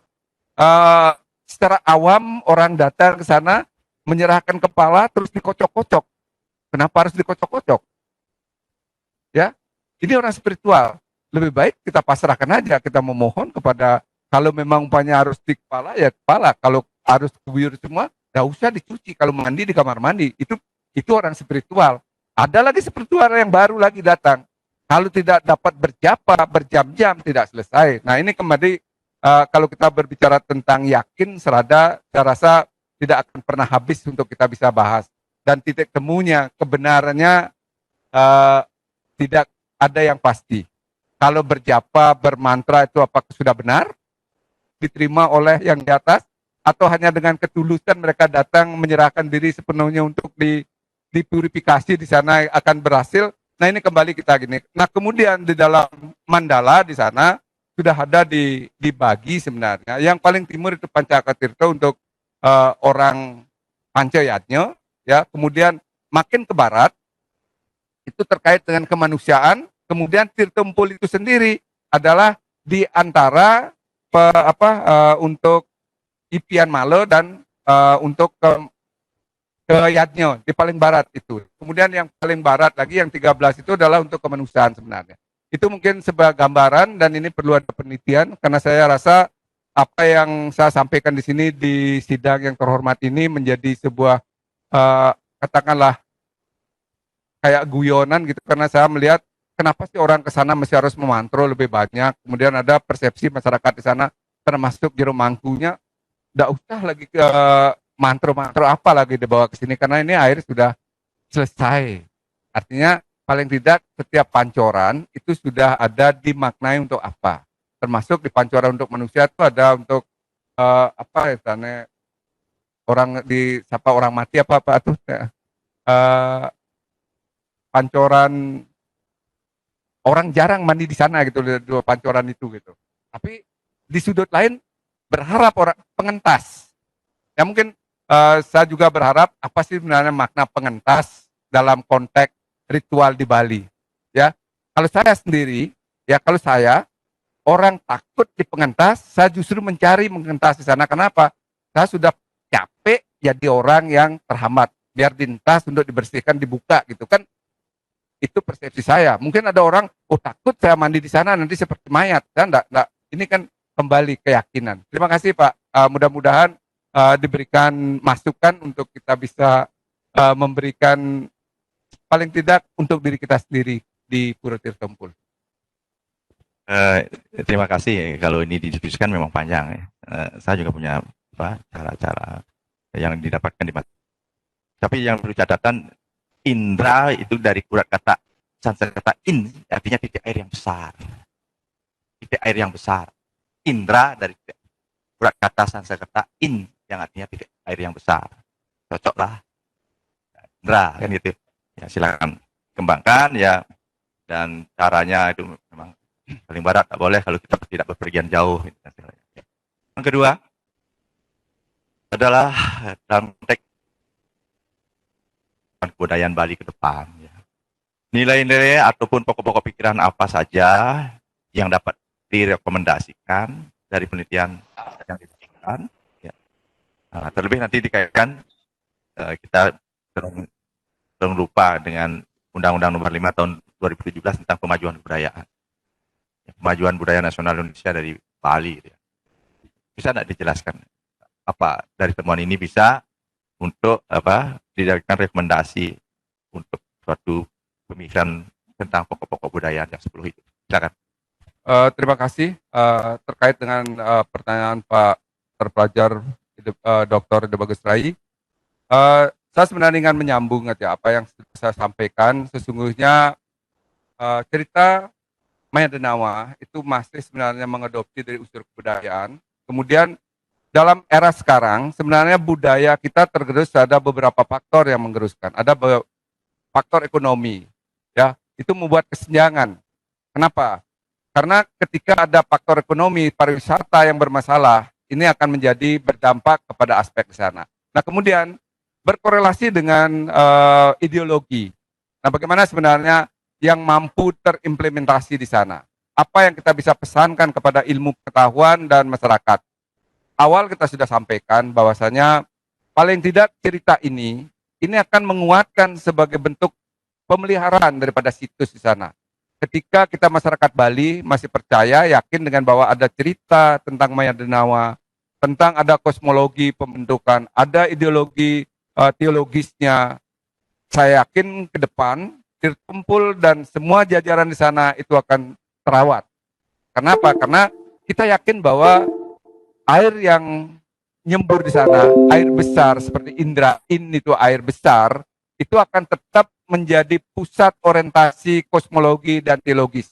Sehingga masyarakat Bali tidak akan pernah mengabaikan, meninggalkan tempat suci, tempat mata air yang besar ada di Bali. Mungkin itu ya Pak Prof.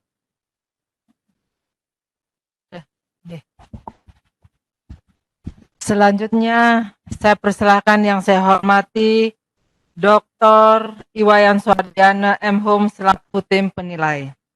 Karena Bapak Dr. Iwayan Suwardiana ada masalah teknis, tidak bisa terhubung dengan Webex, maka ada 2 pertanyaan yang disampaikan kepada saya yang harus dijawab oleh Promovendus. Pertanyaan pertama adalah, nilai-nilai apa yang bisa dibumikan terhadap kisah Maya Denawa? Itu yang pertama. Kemudian pertanyaan kedua, siapa tahu bisa dijadikan satu menjawabnya. Bagaimanakah resepsi masyarakat Bali terhadap tokoh Maya Denawa sebagaimana terimplementasi dalam teks-teks belakangan ini? Terima kasih. Mohon izin kepada pimpinan sidang, saya akan menjawab pertanyaan dari Bapak yang terpelajar, Dr. Iwayan Suwardiana M.Hum. Mungkin secara teknis beliau tidak bisa, mudah-mudahan bisa mendengar. Yang ditanyakan nilai-nilai apa saja. Sesungguhnya dari tadi saya berbicara tentang nilai. Artinya paling tidak ada nilai koherensi sosial yang perlu ditanamkan dengan penguatan dari cerita ini. Koherensi sosial yang dimaksud adalah bagaimana masyarakat yang seperti apa yang disampaikan dari penguji tadi.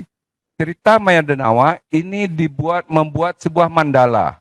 Artinya ada lapisan-lapisan mandala. Kita diberikan kosmologi tentang ruang, tata ruang. Ya, ini perlu dijadikan ditransformasi kepada anak-anak. Masyarakat Bali harus tahu luan teben, harus tahu tentang mandala, harus tahu tentang mana sebenarnya luan daripada orang Bali. Ini kan menjadi kegamangan. Kadang-kadang di mana luannya. Kalau kita melihat dengan cermat, kelisanan, itu ada das pekerisan, das petanu, ini sangat jelas. Kita diberikan transformasi untuk tahu tentang luan teben. Sampai sekarang, arkeologis, ya tatanan arkeologis yang ada di das pekerisan itu cukup untuk kita bisa melihat bahwa itu adalah luan. Tebennya di belakang, itulah das petanu, tidak ada sama sekali untuk pembuatan tempat suci. Nah, oleh karena demikian, secara akademis, kita bisa mentransformasi dalam koherensi sosial seperti itu. Kemudian, dalam temuan-temuan saya juga melihat bahwasannya ada integrasi kawasan yang perlu dibuat, artinya untuk penguat aspek integrasi kawasan di sana. Kemudian lebih dalam lagi, memahami tentang sebenarnya Maya Denawa itu seperti apa. Apakah itu semacam gerakan yang memang ekstrim atau dengan cara dialektika yang mesti harus kita istilahnya pahami secara maya dulu gitu, karena sekarang kan kita kembali bermain di dunia maya. Ini yang sangat mengkhawatirkan. Salah-salah kita mentransformasi apa ke dalam dunia maya yang menjadi hancur. Nah, inilah sebenarnya maya yang disebut dengan dalam konteks ini adalah sebuah kekuatan yang besar sekali. Nah, ini barangkali yang bisa kita lihat nilai-nilai yang mesti harus kita transformasi kepada generasi muda. Kemudian bagaimana persepsinya masyarakat, seperti apa yang mungkin ini menjadi catatan terakhir yang bisa saya sampaikan. Resepsi masyarakat Bali terhadap sebuah cerita itu tergantung horizon harapan mereka. Artinya kita tidak bisa menjustis bahwa Maya Denawa itu jelek sekali, enggak. Karena ada bahasa sastra di dalam resepsi, itu adalah bahasa yang kedua. Harus dibongkar. Makna apa ada di dalam itu. Orang Bali tidak hanya sekedar di permukaan saja bilang bahwa ini jelek. Malah di balik itu sebenarnya kita belajar lebih banyak lagi. Terima kasih. Mungkin bisa didengar sama Bapak Dr. Anuswan Suwardiano. Selamat Bapak, terima kasih. Nggih. Mudah-mudahan Bapak Dr. Iwayan Suwardiana puas dengan jawaban saudara. Terima Nggih. kasih. Baik, karena sudah semua penanya, baik promotor maupun kopromotor dan penguji sudah mengajukan pertanyaannya, maka ujian dinyatakan telah selesai. Selanjutnya kami akan mengadakan rapat yudisium untuk menetapkan kelulusan Promovendus. Kami mohon promotor, kopromotor, dan tim penguji dan ketua panitia pelaksana promosi doktor untuk menuju ruang rapat. Sidang promosi doktor akan diskor paling lama selama 30 menit.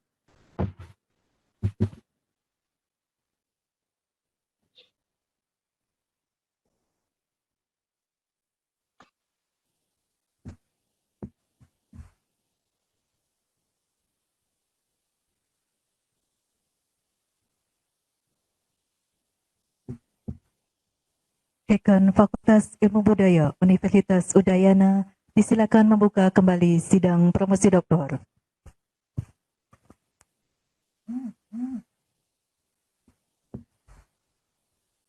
Dengan ini saya nyatakan sidang promosi doktor atas nama Dr. Andus Imade Wiratnyana M.Hum dibuka kembali.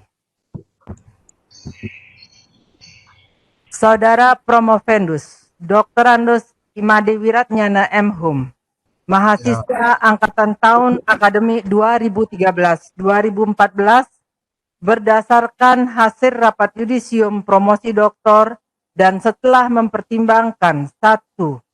Prestasi yang telah dicapai Promovendus selama pendidikan.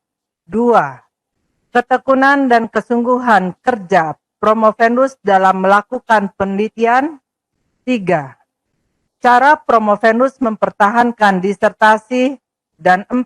Sumbangan disertasi Promovendus terhadap pengembangan ilmu pengetahuan serta penilaian yang telah dilakukan panitia ujian doktor tertutup pada tanggal 6 Mei 2020 dengan segala peraturan dan wewenang yang ada di Fakultas Ilmu Budaya Universitas Udayana. Dengan ini, sidang memutuskan bahwa disertasi saudara Promovendus Dr. Andus Imade Wiratnyana M.Hum diterima.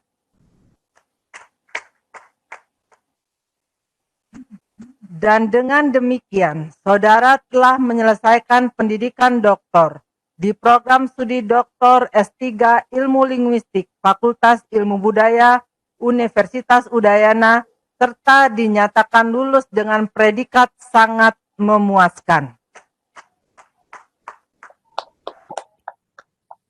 Kepada saudara diberikan hak untuk memakai gelar doktor dengan hak dan kewajiban serta kehormatan yang menurut hukum melekat pada gelar tersebut.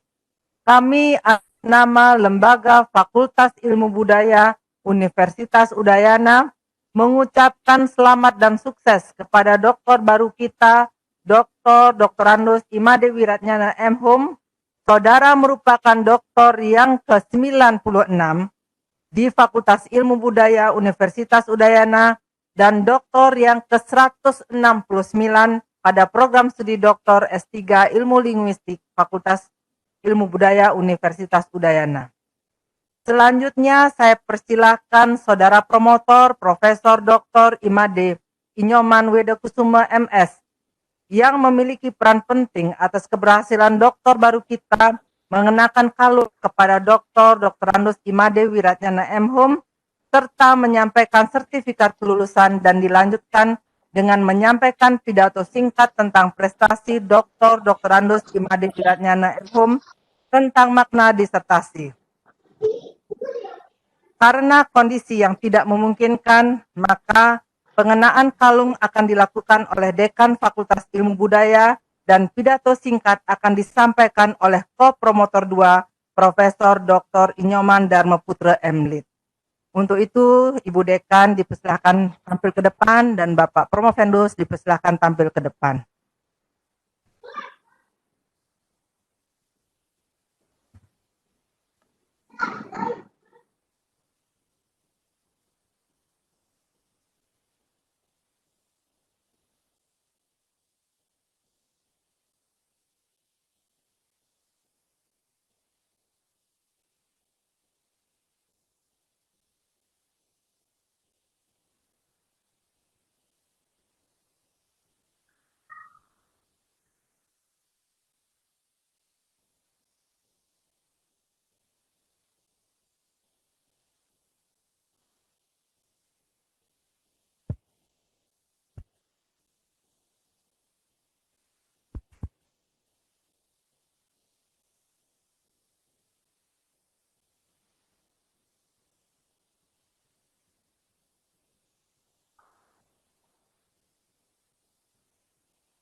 Selanjutnya saya persilakan ko-promotor 2 untuk menyampaikan pidatonya. Ya, terima kasih Ibu pimpinan sidang atas kepercayaan yang diberikan kepada saya untuk menggantikan Bapak Promotor Profesor Dr. Inyoman Wedokusumo untuk memberikan sambutan singkat atas makna disertasi yang telah dibuat dan berhasil dipertahankan oleh Made Wiratjana. Pertama-tama saya ingin menyampaikan selamat dulu kepada Made Wiratjana dan juga keluarga yang berbahagia hari ini telah berhasil menyelesaikan pendidikan doktor. Juga selamat kepada institusi Universitas Hindu Negeri I Gusti Bagus Sugriwo, tempat Made Wiratjana mengabdi atau bekerja. Terima kasih juga kepada tim promotor dan penguji yang telah membantu Made selama ini sehingga bisa berhasil mempertahankan disertasi tentang Maya Denawo. Saya ingin menyampaikan bahwa Made Wiratjana sesuai dengan namanya, Wira berarti berani, Arjana berarti pikiran atau perasaan. Dia sebetulnya memiliki perasaan yang luar biasa beraninya untuk menganalisis, mengangkat tema, kisah, dan sosok Maya Denawo.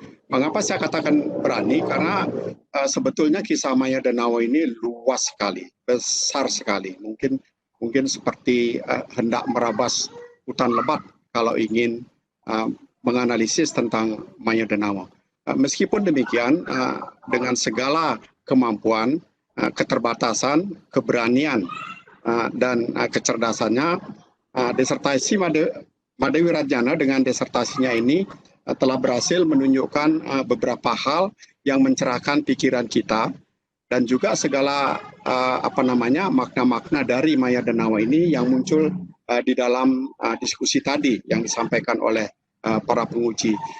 Supaya singkat, saya ingin menjelaskan bahwa dalam diskusi dan pembahasan tentang Maya Denawo ini, kita bisa menangkap apa yang disampaikan Made Wiratjana dan juga dari diskusi tadi, setidaknya tali temali hubungan yang begitu kompleks antara cerita dan sosok Maya Denawo kaitannya dengan, kalau boleh saya ringkaskan dalam formula 6T dan 1S.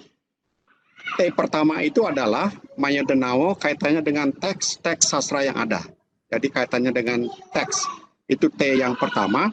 T yang kedua itu kaitan Maya Denawo dengan tradisi. Kita tahu banyak sekali tradisi seperti perayaan Galungan yang dikaitkan dengan pemasangan penjor, kemudian perayaan kemenangan Dharma melawan Adharma. Itu semua bermuara berasal dari dimanfaatkan atau memanfaatkan cerita Maya Denawo. Selain itu, Maya Denawo juga berkaitan dengan T berikutnya, yaitu tontonan. Banyak sekali pertunjukan entah arja, drama, dan juga textual singing atau kidung-kidung gitu santi yang dipertunjukkan dan menggunakan kisah Maya Denawo. Selain itu, T berikutnya itu adalah Maya Denawo itu penuh dengan tuntunan. Karena jelas mengisahkan tentang bagaimana kekuatan baik melawan kekuatan buruk dengan segala tafsirnya, pembaca diharapkan bisa memetik maknanya. Saya kira Wiratjana telah menekankan hal itu, betapa tingginya nilai tuntunan di dalam kisah dan sosok Maya Denawo. T yang berikutnya adalah betapa kaitan antara Maya Denawo, kisah Maya Denawo dengan tempat. Jadi di berbeda tempat, apresiasi atau deapresiasi terhadap Maya Denawo berbeda-beda. Di berbagai tempat dia ditampilkan, direpresentasikan dengan cara yang berbeda-beda. T yang berikutnya yaitu yang terakhir adalah kaitannya dengan waktu. Tadi banyak muncul juga dalam diskusi betapa banyaknya perbedaan pendapat. Kisah cerita Maya Denawo ini sejak kapan sih munculnya? Abad ke-8, abad ke-11 dan seterusnya. Semua T itulah yang membuat tali temali itu begitu kuat, kompleks sehingga kita terus merasakan sebagai orang yang ditantang untuk memahaminya. S yang terakhir yang saya sampaikan kaitan Maya Denawo ini adalah dengan seni, baik seni rupa maupun seni lukis. Ogoh-ogoh adalah salah satu bentuk seni rupa yang juga kadang-kadang mengambil inspirasi dari sosok Maya Denawo. Tidak ada yang tahu sosoknya seperti apa, tetapi itulah praktik yang muncul dalam pemanaan Maya Denawo.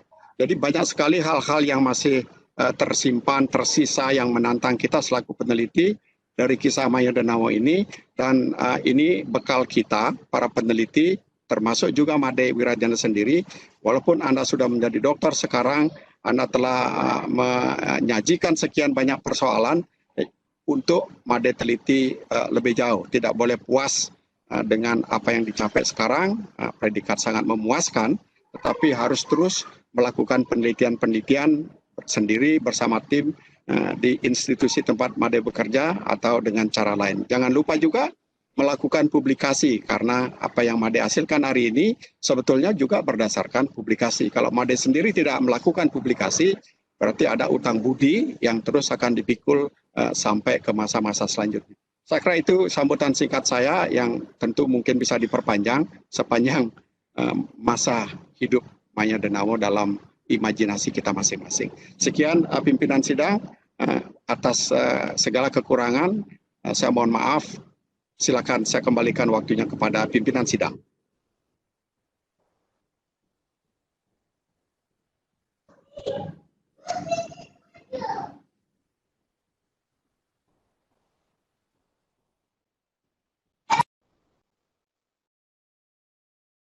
Bantu penyelenggaraan acara promosi doktor dan dengan permohonan maaf atas segala kekurangan yang terjadi, maka sidang promosi doktor yang dinyatakan ditutup. Om Santi Santi Santi Om. Namo Buddhaya, Shalom. Assalamualaikum warahmatullahi wabarakatuh. Salam sejahtera kita semua untuk kita semua. Selamat siang.